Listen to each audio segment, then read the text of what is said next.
క్రీస్తునందు ప్రియులారా, మీ అందరికీ క్రిస్మస్ శుభాకాంక్షలు తెలియచేస్తున్నాను.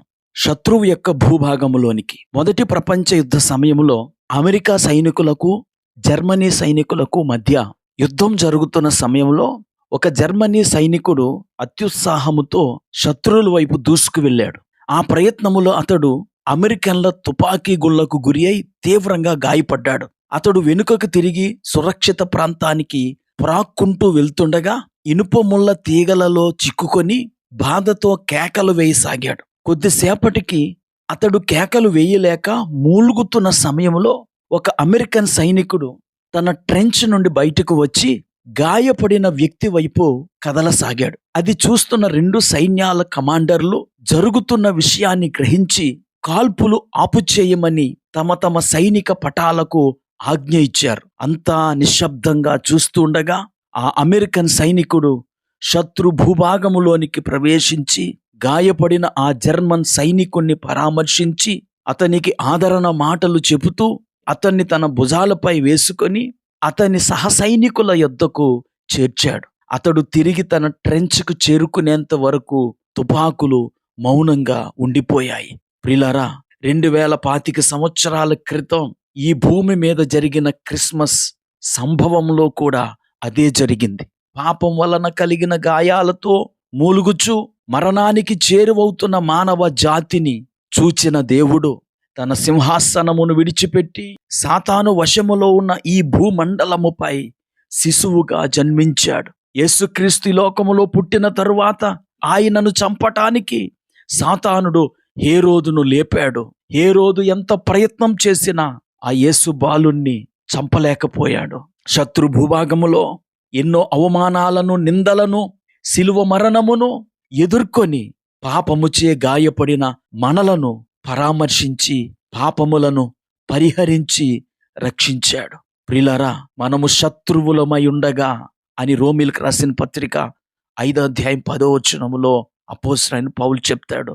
మనము శత్రువులమై ఉండగా మనలను దేవునితో సమాధానపరచటానికి ఆయన ఈ లోకానికి వచ్చాడు. ఈ మాటలు చెబుతుంటే యేసు ప్రభువారు చెప్పిన ఒక ఉపమానము నాకు గుర్తొస్తుంది. ఒక యజమానుడు ద్రాక్ష తోటను నాటించి దాని చుట్టూ కంచె వేయించి దానిని కాపులకు గుత్తకిచ్చి దేశాంతరము వెళ్ళిపోయాడట. పండ్ల కాలము సమీపించినప్పుడు పండ్లలో తన భాగము తీసుకొని వచ్చుటకు ఆ కాపుల యొద్దకు తన దాసులను పంపాడట.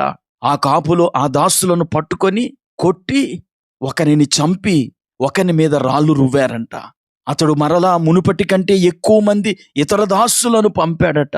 వారికి కూడా వాళ్ళు అలాగే చేశారట. చివరికి నా కుమారుణ్ణి సన్మానిస్తారనుకొని తన కుమారుణ్ణి వారి యొద్దకు పంపాడంట. అప్పుడు ఆ కాపులు ఆ కుమారుణ్ణి చంపి ద్రాక్ష తోట వెలుపల పడవేశారట. ప్రియులారా, యేసు ప్రభువారు చెప్పిన ఉపమానము ఆయన గురించే. పంపబడిన కుమారునిగా యేసు ఈ లోకానికి వచ్చాడు. అయితే ఈ లోకం ఆయనను అంగీకరించలేదు. యోహాను సువార్త 1వ అధ్యాయము 11వ వచనములో ఆయన తన స్వకీయుల యొద్దకు వచ్చెను, ఆయన స్వకీయులు ఆయనను అంగీకరింపలేదు అని ఉంటది.